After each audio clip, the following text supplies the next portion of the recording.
pese pavanoti vafambi vagonawo murume wakanaka mukati mekuramisha baba, agonawo murume anoredza hove kana kuti unoshanda mukati mekuramisha baba.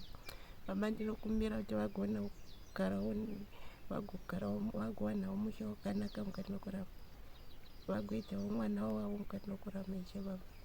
Baba ndinochema kwamuri mukati mekuramisha terani. Wow! Wow! Wow!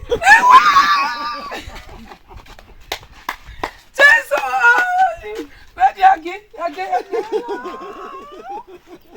Mesifa! It's your happiness. Muna matwechi, bavadi. Ndaitose kwa baba kati zvikanzi munozokugona here kwana baba Dhimoni, kati ndinotokugona ndikatoti Maisimba nguo yenyu munopfeka ine handinazvo, ndichaenda ndakapfekei kana Maisimba mune makapfeka tirauzi tichitonakirwa kugona zuva madeko tosha kuti nhasi makusendizva handizivi kuti problem yavo hadi kuona vachiseka here Baba kana kuti kudi ukavati uyai tiseke tese tiri pamoto apa havadi hanozvona havasivera ndiani right havadi. Saka ina ndakatombovabvunza ndikatoti ko zvikanzi ndinongoda ngozvigarira ndiri ndega ndivo Maisimba anofarira kutaura nyaya ndochinhu chandakaona anoseka vakavarambidza kugara futi pamoto nesu apa hamuna varambidzwa hemi hanzi musagara pazve muchitandira nevamwe. Ndakatozvitaura kati vadi vazorore mukati umu kana vasingadi kuti mukadzi wavo adi agare hake achitandara nesu pateichitaura nyaya isi tinofara zvakuti timbotaura hedu nyaya tichiseka tozondovata ndozvatinosita. Saka havazvidi takazvirisipekita zvese zvadero paya. Ini zuro ndakavadana Maisimba ndikati Maisimba inini vhiki inouya ndoda kumbokuperekedzaiwo kuchechi kwamunoinda uku ndoda mbovaona vanonzi Baba Dhimoni first yavo kuti vakaita sei vamunomboimba kuti Baba Dhimoni nekuvada kwamunoita uye nekugara muchienda kuchechi kwenyu ndoda kuti ndinde nemi.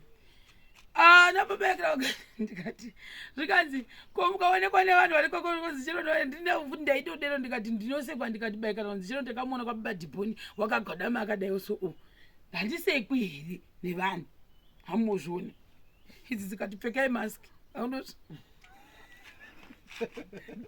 ndikati gemenzi ndinoda kupfekera umu ndozvoda kuonekwa kwaBaba Dhimoni ndikati haiwa ikandikoudza mashemarienzi first kuti vanhu vamwari mukandiona kwaBaba Dhimoni ndiramboperekedza chomi kwaBaba Dhimoni next week Friday.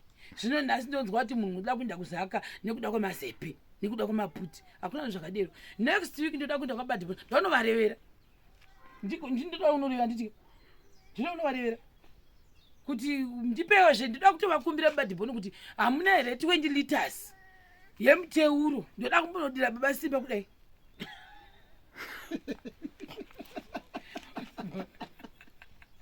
Handinopuwa muteuro kwaBaba Dhimoni mopuwa ko iyi mvura vanodira ini manje handisi kuda izvozvo ndoda kutoti ndinegoshete naBaba Dhimoni ndoda kutoti ndikamuswa ndiri kuinda ndoda kunya neiri bhaketi ndiri kutobude kanaro muvhe ndendine ready to redika ndoda kuburuka naro mubhenzi yangu iyerape ndaburuka ndobva ndasvika ndoti Baba Dhimoni ini ndauyawo nebhaketi iyi ndoda mutero wakangomirira Baba Simba all tatambura pano pamushana Baba Simba isu tingati musi wokufara tofana kusuwa munhu one spirit of usuwaring makambozone spirit of happiness. Every time when people want to be happy he finds a way to make us unhappy. There is nothing like that. The anger issues are too much. I cannot hold that. Next week me I'm going like this. I'm not joking. Maisimba wazvikoniwa panyika muchiganga. Maisimba don't worry. Ndokubatsira ini murimo wangu tiri kunopuwa wakadai nditi mvura ndoda kuinda nebhaketi ndiri kubhekisiti ndinoona kuti Baba Dhimoni ndinamatira mimiwekera zvinoita here kana vanhu vokwaBaba Dhimoni vachindiona please I'm not joking. Ndakambozvitaura futi last week ndikati Maisimba ndinogara maenda kuchechi naBaba Simba muvati hakuna here zvi5 lita zvokuti vambodigwa kudigwa chaiko chaiko kuti ngavasaita zvokudira kana zvichoita ngavaite zvokurova nemvura iyoyo hambovaperekedza Maisimba naBaba Simba ndakuvaisa mumoto hamboenda kumutsetse zvanyanya asambona murume unopopotera zepe maputi in my life never.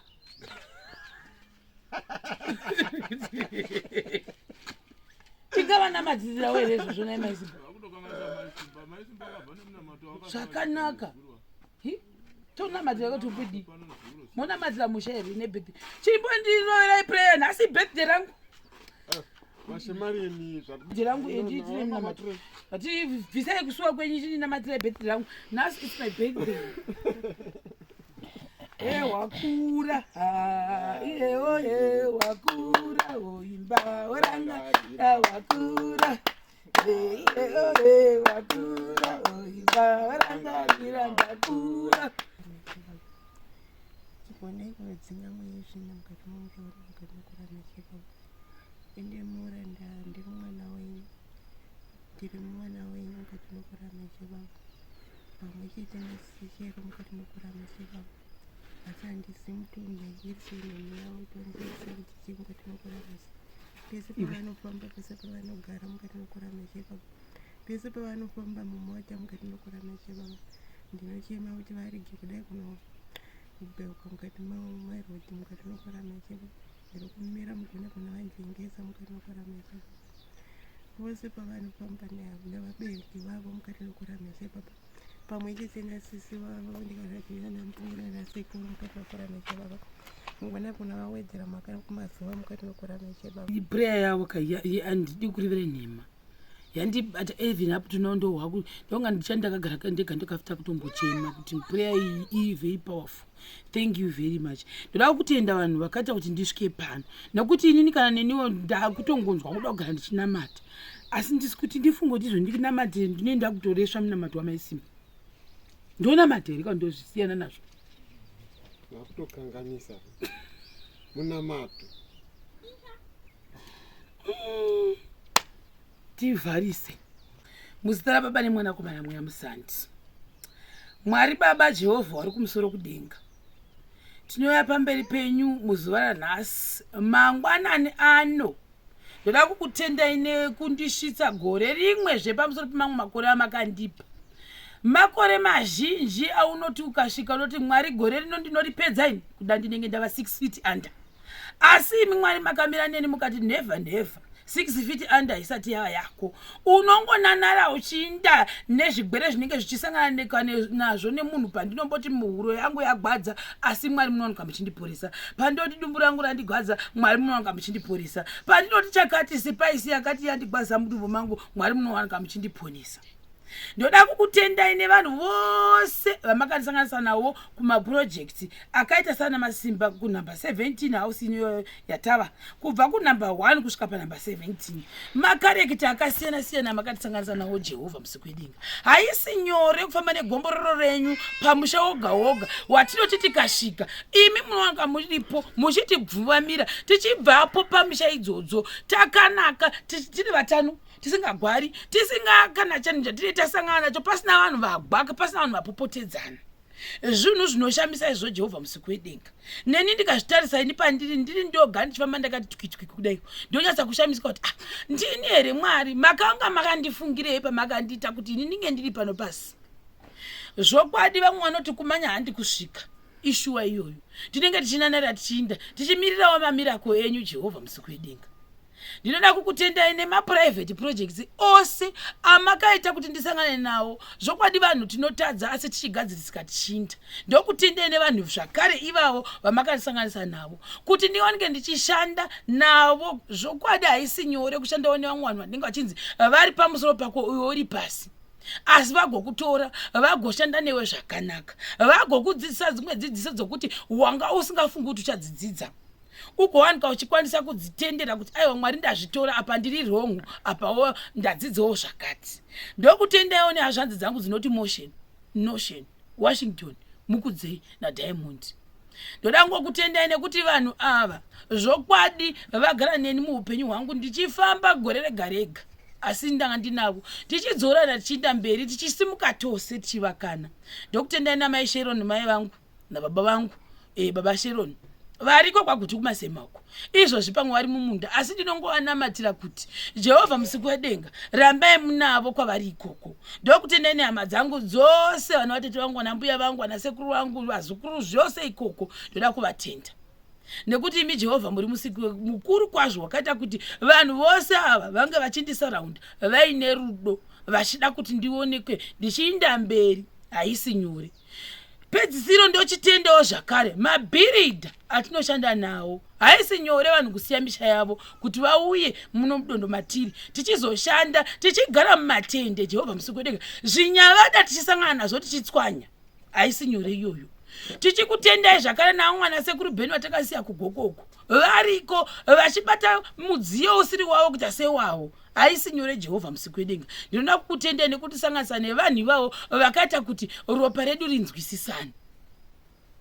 Zimwe nguva zvokwadi zvinombogombera asi zvinozongodzokedzana panzvimbo. Ndochikutendai nemashemarienzi ose akamira neni kubva 2020 pandatanga zvinhu zveFacebook. Ndinoda kukutendai. Haisi nyore Jehovha. Vazhinji kwazvo vanhu vatakatanga nawo, asi vanhu ivavo vamwe vakasara sure, vamwe vakaramba vaneni. Ndoda kutenda vose vakaramba vaineni. Ndoda kutenda zvakare vamwe vakasara sure vakati aiwa isu pamwe uyu Sharon hatichagoni kumutevera, chiregai timbomusiyawo kadero. Ndinovatenda nekuti panguva yacho yamakavaunza mukati meupenyu hwangu vakaisawo great significance mukati meupenyu hwangu. Koita vamwe vakazotanga kundizirawo pakati apa. Ndinovatendawo zvakare. Kuna vakatanga 2020, kuna vakatanga 2021, vamwe vakasarira muna 2021, vamwe vakapinda muna 2022, vamwe vakapinda muna 2023, vamwe vakapinda muna gore rino 2024 na 2025. Vose vanhu ivavo ndinoda kuvatenda nekuti kuna mwanonzi vanonzi ava chikamu chavo chakwana vakauya panguva iyi vakagumira panguva iyi. Koita vekuti nanhasi vanoti nyangwe zviome zviite sei Sharon ndinomirawo naye. Ndoda kukutendai nekuti ndo vanhu vokuti vanokufungidza kwawakabvawo zvakare. Ndokutendai nevanhu vose vanosapota every program yandiri kuita munyika ino yeZimbabwe. Zvokwadi tikazvitarira haisi nyore. Ndokutendai nevanhu vanditengera birthday cake kuti tikwanise kunge tichirya muzuva ranhasi nemhuri yokwamaisimba, nehuku dzedu dzatoda kundotora izvozvi tikwanise tichizirya muzuva ranhasi, nemazepe nemabhisiketsi nezvidhiringi nechi. Nhasi hakuna chakanaka Jehovha musiku wedenga. Pachange pachiryiwa pano pamusha zvokuti vanhu vachange vachigutisa nekuda kwemashemarienzi. Ini ndiri mbune kudai handina chandabvisa. Handidi kurera Mwari nhema. Handina chandabvisa kana chimwe. Handina kana chimwe chandati ndabvisa dhora kana 50 cents kana rand rekunotenga zvinhu zvaticharya hapana. Mashemarienzi ari kundiona ndo handisiponza zvose zvatichange chirya pano. Ndokutendai zvakare Jehovha musiku wedenga nevanhu vari kumirana maisimba. Maisimba murandakadzi uyuyu wakashinga. Haisi nyore kuti munhu unodzingwa pamusha nekuda kwamaputi uye namazepe. Zvinhu zvokuti zvinotishamisa isu tisati tapinda mudzimba kuti zviriko here Jehovha musiku wedenga kuti zepe rinoendesa munhu kupeka bhegi kuti akwire bhazi $5 kudzokera Zaka, asi mazepe ari $1. Asi ndazviziva. Zvitawo kwandiri izvozvo Jehovha. Nekuti baba Simba kwavari ikoko kuhove tochingowanamatira kuti varedze hove dzakawanda asi vakasire kudzoka vagozorya nesu. Hatizi kuti vanodzoka here kana kuti vazodzoka voravira. Chivaiwo naye murandakadzi murandarume wenyu yeyu baba Simba. Zvokwadi isu tatokugamuchira kuti ndo zvatinazvo, asi isuwo tochimiriwa namaisimba kuti dai varamba vakamira semuzamba kwenu vashinge vamirire muchawa hakuna kwavanoenda, hakuna zvikoni. Uye basimba vange vachidzorekawo hatizi kuti tichagumira kupi, asi ndo zviripo muzuva ranhasi. Tochinamatirawo kuti vanhu vese vange vachifara muzuva ranhasi, vanhu vachinakirwa, vamwe vachipurisa mukamwa, vamwe vachidii, tichinakirwa. Zvichange zvisvika pano muchazviona. Muzita raBaba neMwanakomana Mweya Musande. Amen. Amen. Andataura nawo. Mataura nawo. Mazoro ndiri kunamata. Izvozvi ndichatobva kuno ndava mufundisi.